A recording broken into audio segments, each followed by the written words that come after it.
अगर मैं आपसे बोलूं कि जापान में एक समय ऐसा भी आया था कि जापान के भविष्य का निर्णय वहां पर पॉलिटिशियन नहीं ले रहे थे। जी हां, वहां के राजनेता नहीं ले रहे थे। वहां पर जापान के भविष्य का निर्णय ले रहे थे जापान के भाई लोग। भाई लोग समझते हैं, मतलब जो डॉन होते हैं, जो क्राइम के बादशाह होते हैं, वो लोग जापान के भविष्य का निर्णय ले रहे थे। ना ही ओपनली और ना ही ऑफिशियली, सभी चीजें गुपचुप तरीके से हो रही थी और ये सब चल रहा था, बट किसी को नहीं पता था। बट ऐसा हुआ था जापान जैसे देश में, और जापान में वहां के डॉन्स को बोला जाता है याकुजा।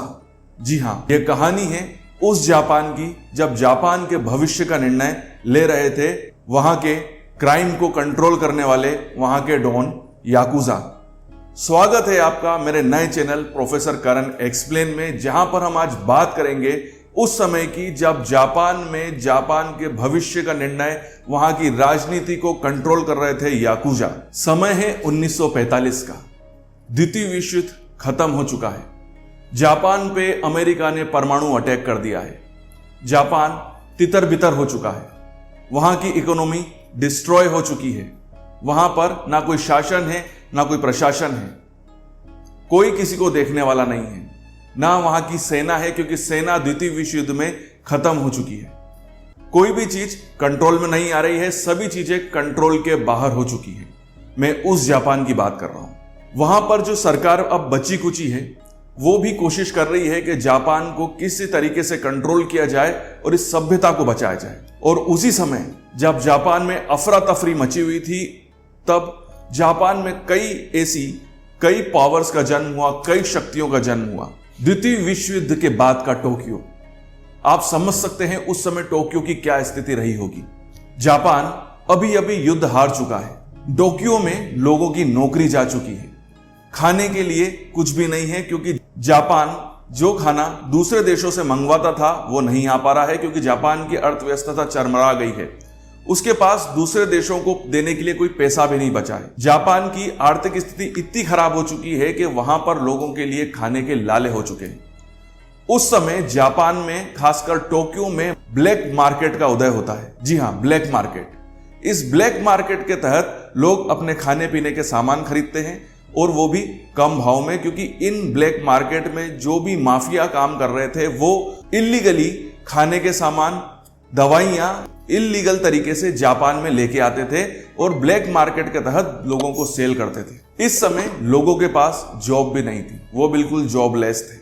जब इंसान के पास जॉब ही नहीं होती है तो फिर पैसा कहां से आएगा। फिर भी वो इस ब्लैक मार्केट के तहत अपना जीवन यापन कर रहे थे। आप ये समझ सकते हैं कि उस समय टोक्यो को और जापान को इन ब्लैक मार्केट्स ने कितना सहारा दिया था। यहीं पे आते हैं याकुजा। जी हां, इन ब्लैक मार्केट्स को जो लोग होल्ड करते थे और जिनके पावर और जिनके कंट्रोल के तहत ये ब्लैक मार्केट चला करता था, उनको कहा जाता था याकुजा। एक तरीके से आप डॉन भी समझ सकते हैं, जो हमारी भाषा में, हमारे देश में जिन ऐसे लोगों को बोला जाता है डॉन, भाई लोग। इसी तरीके से जापान में इन लोगों को बोला जाता था डॉन, जो कि जापान में चलने वाले ब्लैक मार्केट को कंट्रोल करते थे। ये याकुजास एक तरीके से अपनी अपनी टेरिटरीज में काम करते थे। जिस तरीके से हमारे यहाँ भी जो भाई लोग होते हैं, जो गुंडे होते हैं, वो अपने अपने एरिया में ही काम करते हैं, उसी तरीके से जापान में भी ये जो याकुजा होते थे, इनकी टेरिटरी बटी हुई थी और ये केवल अपनी टेरिटरी के ब्लैक मार्केट को ही मैनेज करते थे। उस समय ये याकुजा ही थे जो जापान में जिस तरीके की अफरा तफरी मची हुई थी, जिस तरीके का कोहराम मचा हुआ था, उस समय ये याकुजा ही थे जो जापान को एक तरीके से मैनेज करे हुए थे। इन्हीं की पावर और मैनेजमेंट की ही वजह से उस समय जापान डटा रहा। जैसे कि मैंने आपको बताया कि यह दौर था द्वितीय विश्व युद्ध के बाद का, जब जापान द्वितीय विश्व हारा ही था और उस पर परमाणु अटैक भी हो चुका था। दुनिया का कोई भी देश के पास इतनी ताकत नहीं थी कि वो जापान को संभाल सके। लोगों के पास नौकरियां नहीं थी, खाने के लिए पैसा नहीं था और खाना तक नहीं था। उस समय जापान में कभी भी स्ट्राइक हो जाती थी, झगड़े हो जाते थे, लड़ाइयां हो जाती थी, दंगे हो जाते थे, एक्सीडेंट हो जाते थे, आगजनी हो जाती थी, विरोध हो जाता था। बट सरकार के पास इतना पावर ही नहीं था और ना ही उनके पास इतना बड़ा पुलिस बल था कि इन सारी चीजों को कंट्रोल किया जाए। और यहीं पे सरकार और पॉलिटिशियन की समझ काम आती है। उन्होंने उस समय एक यूनिट को चुना, एक टेरिटरी को चुना और एक सिंक्रोनाइज्ड क्राइम कल्चर को चुना, और वो लोग थे याकुजास। जापानीज पॉलिटिशियंस को ये चीज पता थी कि हम लोग जो नहीं कर सकते हैं वो याकुजा कर सकते हैं, क्योंकि लोग इन्हीं लोगों के ऊपर निर्भर हैं। पॉलिटिशियंस ने इंटरनली, जी हां, अंदर ही अंदर याकुजास के साथ हाथ मिलाए और उन्होंने याकुजास के साथ ये प्लान बनाया कि अब आपको जापान को संभालना होगा, क्योंकि लोग आपकी बात मानते हैं। और याकुजास ने उस समय जापान को संभाला भी। उन्हीं के कहने पे जापान में जितनी भी स्ट्राइक्स होती थी, जितने भी दंगे होते थे, आगजनी होती थी, लड़ाइयां होती थी, उनको सुलझाने का काम याकुजा ही करते थे, और वो भी अकेले और हिडन रह के। वो कभी भी सामने नहीं आते थे। लोगों को तो ऐसा ही दिखता था कि ये सारी चीजें पॉलिटिशियंस कर रहे हैं। यहां तक कि जो इंटरनेशनल मीडिया जब जापान को कवर करता था तो उनको भी ऐसा ही फील होता था कि ये सारी चीजें कंट्रोल की जा रही है पॉलिटिशियंस के द्वारा, पुलिस के द्वारा। बट इसके पीछे जो हिडन हाथ था, जो छुपा हुआ हाथ था, वो था याकुजास का। ये याकुजा ही सारी चीजों को कंट्रोल कर रहे थे, क्योंकि लोग उनसे डरते थे, उनसे घबराते थे, क्योंकि लोगों को याकुजास के ऊपर पूरा भरोसा था। क्योंकि उस समय उनको जो खाना मिल रहा था, जो नौकरियां मिल रही थी, जो दवाइयां मिल रही थी, वो याकुजास के कंट्रोल किए गए ब्लैक मार्केट के थ्रू ही मिल रही थी। आप समझ सकते हैं उस समय याकुजास का जापान के ऊपर कितना कंट्रोल था। उस समय एक तरीके से याकुजास ने ही जापान को स्टेबिलिटी दी थी। यही नहीं, याकुजास को और भी काम दिए गए थे, जैसे कि ट्रैफिक को कंट्रोल करना। अगर ट्रैफिक में कहीं झगड़ा हो जाता है तो उसको सुलझाना। ये एक तरीके से डॉन की तरह ही रहते थे, सूटेड बूटेड रहते थे। जिस तरीके से हमारी फिल्मों में डॉन रहते हैं, या आपने कई इंग्लिश क्राइम मूवीज देखी होगी, उसी तरीके से इनका पहनावा हुआ करता था। इसी बीच एक और इंसान की एंट्री होती है। ये थे योशियो कोडामा। योशियो कोडामा एक वॉर फाइटर थे, एक सैनिक थे, जिन्होंने द्वितीय विश्व युद्ध में जापान की तरफ से काफी बहादुरी से लड़ा था।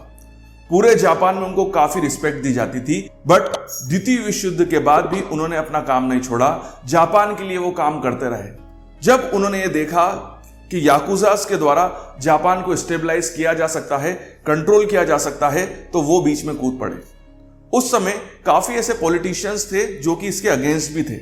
वो नहीं चाहते थे कि याकुजास जापान को कंट्रोल करे। बट यहां पर योशियो कोडामा ने बहुत ही समझदारी से काम लिया।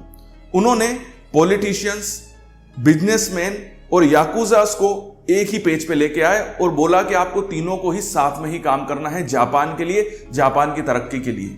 यहां पर जापान के भविष्य के लिए जाने वाले कई बड़े बड़े निर्णय जापान की पार्लियामेंट में नहीं लिए जाते थे। वो क्लोज डोर, बंद दरवाजों के पीछे लिए जाते थे, जहां पर याकुजास, पॉलिटिशियंस और जापान के बड़े बड़े बिजनेसमैन साथ में बैठते थे और वो डिसाइड करते थे कि आने वाली हमारी पॉलिसीज क्या होगी जापान को लेकर। और योशियो कोडामा इसको हेड करते थे। यहां पर आप ये देख सकते हैं कि एक बहुत इंपॉर्टेंट चीज यहां पर आपके लिए नोट डाउन करने के लिए है कि यहां पर देश सबसे ऊपर था। वो चाहते थे कि जापान का जो एक प्रभुत्व है, जो महानता है दुनिया के सामने, वो बनी रहे। जापान को उन्होंने झुकने नहीं दिया। यहां पर आपको याकुजास की भी तारीफ करनी होगी कि वो चाहते तो केवल अपने लिए सोच सकते थे, जापान को पूरा कंट्रोल कर सकते थे। बट उनको एक चीज पता थी कि देश सर्वोपरि है। यहां पर मैं एक चीज आपको और बता दूं कि याकुजास में भी काफी ऐसे लोग थे जो कि द्वितीय विश्व युद्ध में जापान की तरफ से लड़े थे। यहां पर फॉर्मर सैनिक्स भी थे जो कि बाद में याकुजास बन गए थे। जैसे मैंने आपको बताया कि उस दौर में जापान में लोगों के पास नौकरी नहीं थी, और नौकरी नहीं होगी तो पैसा कैसे आएगा, और पैसा नहीं आएगा तो अपने परिवार का भरण पोषण कैसे करेंगे। उसी समय काफी लोग याकुजास के ग्रुप में जुड़ते चले गए। कहने का मतलब यह है कि उस समय याकुजास के पास एक ऐसी फोर्स थी, एक ऐसा अंडरवर्ल्ड था जो जापान की पुलिस फोर्स के पास भी नहीं था। अपनी इस फोर्स का ही यूज याकुजास करते थे जापान को कंट्रोल करने के लिए। कई पॉलिटिकल निर्णय जो कि जनता के द्वारा विरोध किए जाते थे, वो याकुजास के थ्रू जनता को मनवाए जाते थे। कई बार ऐसे प्रोटेस्ट होते थे जो कि पॉलिटिशियन के अगेंस्ट होते थे, जापान की सरकार के अगेंस्ट होते थे। बट याकुजास उसमें बीच में कूद जाते थे और उन सारे प्रोटेस्ट और विरोध को दबा देते थे, क्योंकि यहां पर जनता को भी यह बात पता नहीं थी कि याकुजास जो हैं वो पॉलिटिशियंस के साथ जुड़े हुए हैं। ये एक बहुत अहम कड़ी थी। यहीं तक नहीं, कई सालों तक नहीं, कई वर्षों तक इंटरनेशनल मीडिया को भी बात पता नहीं चली कि यहां पर हो क्या रहा है, क्योंकि उनको ये बिल्कुल भी नहीं भनक थी कि यहां पर याकुजास और जापान के पॉलिटिशियंस एक ही पेज पर हैं। जो भी चीजें याकुजा कर रहे हैं वो पॉलिटिशियंस के निर्णय के साथ ही कर रहे हैं, उनके साथ डिस्कशन करने के बाद ही कर रहे हैं। यही नहीं, याकुजास अपने जो भी काम करते थे, चाहे वो किसी को कंट्रोल करना हो, अगर कोई जापान के लिए कुछ गलत काम कर रहा है, जापान में अगर इलीगल हथियार आ रहे हैं या ऐसा उनको फील होता था कि इससे जापान को नुकसान हो सकता है, वहां की जनता को नुकसान हो सकता है, तो पुलिस भी याकुजास की ही हेल्प लेती थी और याकुजास जाके उनको कंट्रोल करते थे।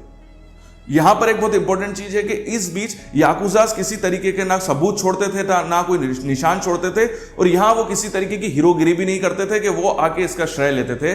श्रेय हमेशा जापान की पुलिस और जापान के पॉलिटिशियंस ही लेते थे, जापान की सरकार लेती थी। कहने का मतलब यह है कि वो एक हीरो की तरह थे जो कि जापान की सरकार के पीछे खड़े थे, सारे काम याकुजास ही करते थे, बट उसका श्रेय दुनिया के सामने जापान की सरकार लेती थी। और यही व्यवस्था जापान में कई वर्षों तक चली। मतलब आप मान के चलिए कि 10 से 20 साल तक जापान में यही कंडीशन बनी रही। यहां पर इन दोनों पार्टीज को काफी फायदा था। जैसे पॉलिटिशियंस को यह फायदा था कि याकुजास के द्वारा जापान को स्टेबिलिटी मिली हुई थी, लोगों को धंधा मिल रहा था, काम मिल रहा था, खाना मिल रहा था उनके ब्लैक मार्केट के तहत, और उनकी सरकार को स्टेबिलिटी मिल रही थी। वहीं याकुजास को प्रोटेक्शन मिल रहा था क्योंकि सरकार ना उनके कोई अगेंस्ट कोई काम करती थी और ना ही उनको रोकती थी। साथ ही साथ उनके ब्लैक मार्केट में भी सरकार दखल नहीं देती थी। यहां पर दोनों को फायदा हो रहा था, इसीलिए यह व्यवस्था काफी सालों तक चली। आपके दिमाग में क्वेश्चन और आ रहा होगा कि सर, जब याकुजास कई गलत काम भी करते थे, वो अंडरवर्ल्ड से जुड़े हुए थे, तो क्या इसको रोका नहीं जा सकता था? देखिए, अगर हम इतिहास में जाएं और उस समय जापान की कंडीशंस को देखें तो जापान के पास इतनी ताकत ही नहीं थी और ना वहां के पॉलिटिशियंस और पुलिस के पास इतनी पावर थी कि वो चाह के भी याकुजास को रोक पाते। इसीलिए उन्होंने इसके साथ समझौता किया और यहां पर उन्होंने इसकी पॉजिटिविटी को देखा कि हम इस व्यवस्था से किस तरीके से जापान का भला कर सकते हैं, और उन्होंने इसका किया भी। जापान की कानून व्यवस्था भी मेंटेन रही, जापान स्टेबल भी बना रहा। साथ ही साथ इसी बीच सबसे अच्छी बात यह रही कि जापान तरक्की करने भी लगा, जापान की ग्रोथ होना भी स्टार्ट हो गई, क्योंकि याकुजास ने पूरा जापान का लॉ एंड ऑर्डर बिल्कुल संभाल रखा था। साथ ही साथ उसके बाद उन्होंने जापान में किसी भी तरीके की प्रोटेस्ट, दंगा नहीं भड़कने दिया। इसीलिए याकुजास अगर कोई गलती भी करते थे तो जापान की गवर्नमेंट और वहां का जो सिस्टम था वो उसको टॉलरेट करता था और उसको देख के भी अनदेखा कर देता था। अब आता है 1990 का दौर। जी हां, अब जापान 1990 में पहुंच चुका है और यहां पर याकुजास के बुरे दिन स्टार्ट हो चुके हैं। रीजन ये है क्योंकि अब जनता पढ़ी लिखी हो चुकी है, जानकार हो चुकी है। अब वो याकुजास को देख रही है कि याकुजास इस संरक्षण की वजह से काफी गलत काम भी कर रहे हैं, और सरकार को भी अब ऐसा लगने लगा था कि अब हमको याकुजास की हेल्प नहीं चाहिए और ना ही अब हम याकुजास के ऊपर आश्रित हो सकते हैं, क्योंकि उस समय जापान की अर्थव्यवस्था संभल चुकी थी।